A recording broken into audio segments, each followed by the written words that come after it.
Welcome to foodie feast.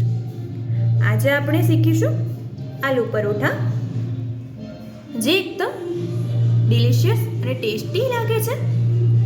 જેને આપણે દહીં સાથે ખાઈશું તો બહુ જ સરસ લાગશે. તો આજે આપણે શીખીશું આલુના પરોઠા.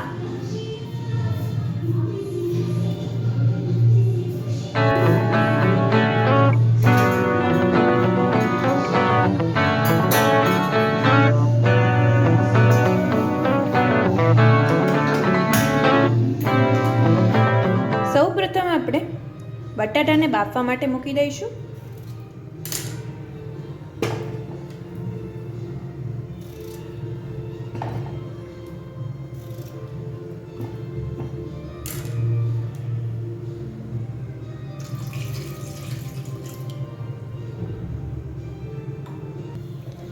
અને આમાં થોડું આપણે મીઠું એડ કરી દઈશું અને આપણે બટાટાને બાફી લઈશું. બીજી બાજુ આપણે ઘઉંનો લોટ લઈ દીધો છે, તેની અંદર આપણે મીઠું એડ કરીશું.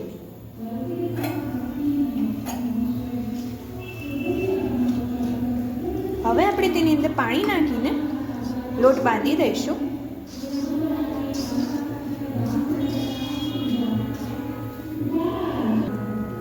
पराठा માટે આપણે रोटली જેવો લોટ બાંધી લઈશું.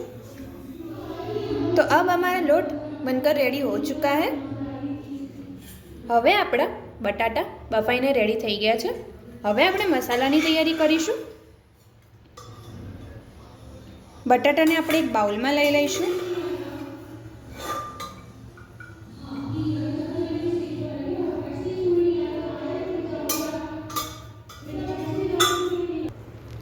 હવે આપણે બટાટાને મેશ કરી લઈએ. મેશ થઈ ગયા છે. હવે આપણે બીજી બાજુ એક કઢાઈ લઈશું. તેની અંદર આપણે 2 ચમચી તેલ એડ કરીશું. હવે આપણે તેની અંદર જીરું એડ કરીશું. તેની અંદર આપણે હિંગ એડ કરીશું.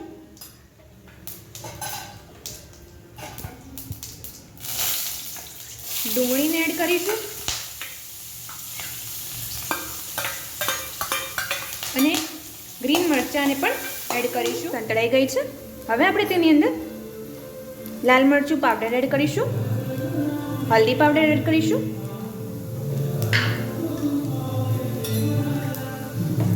મીઠું એડ કરીશું, ધાણાજીરું પાવડર એડ કરીશું.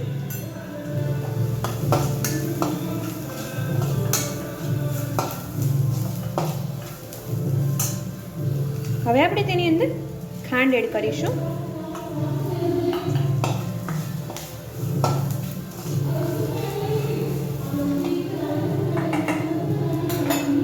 હવે આપણે તેની અંદર મેશ કરેલું બટાટાને એડ કરી દઈશું.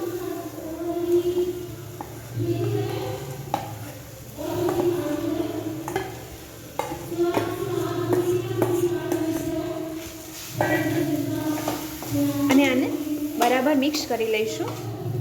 હવે આપણે દાબેલીનો મસાલો એડ કર્યો છે. દાબેલીનો મસાલો એડ કરવાથી તમારા સ્વાદમાં બહુ સરસ લાગશે.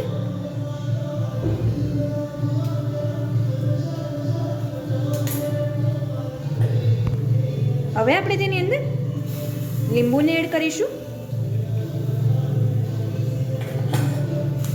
આને આપણે મિક્સ કરી લઈશું.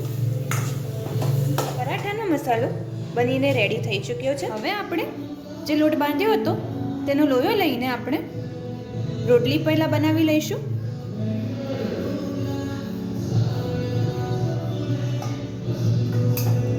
હવે આપણે તેની અંદર આપણે જે બટાટાનો મસાલાનો બનાવ્યો છે તેને આપણે રોટલીની વચ્ચે બનાવીને મૂકીને આપણે રોટલીને બંધ કરી દઈશું. તમે જોઈ શકો છો કે અમે કઈ રીતે કરી રહ્યા છીએ. હવે આપણે ફરીથી આપણે તેની રોટલી બનાવી લઈશું.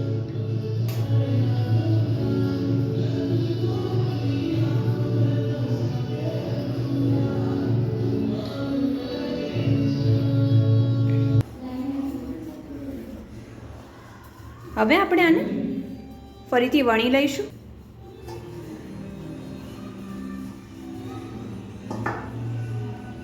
તો આપણી રોટલી વણાઈ ગઈ છે. હવે આપણે આને શેકી દઈશું.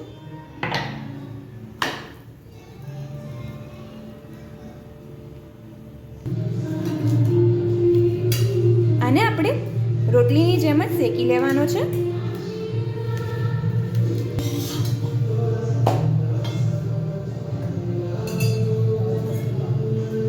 હવે આપણે તેની ઉપર તેલ લગાવીશું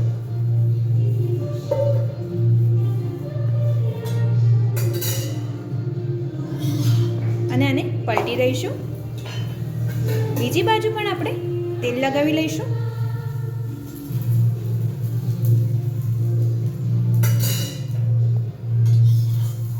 અને બંને બાજુથી શેકી લઈશું.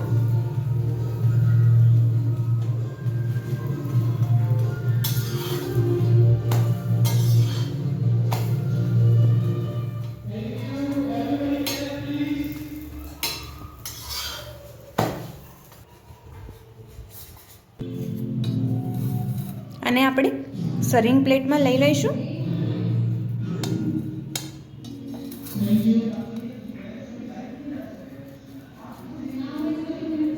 ઉપર આપણે બટર નાખીશું, જેનાથી આનો ટેસ્ટ બહુ જ સરસ આવશે.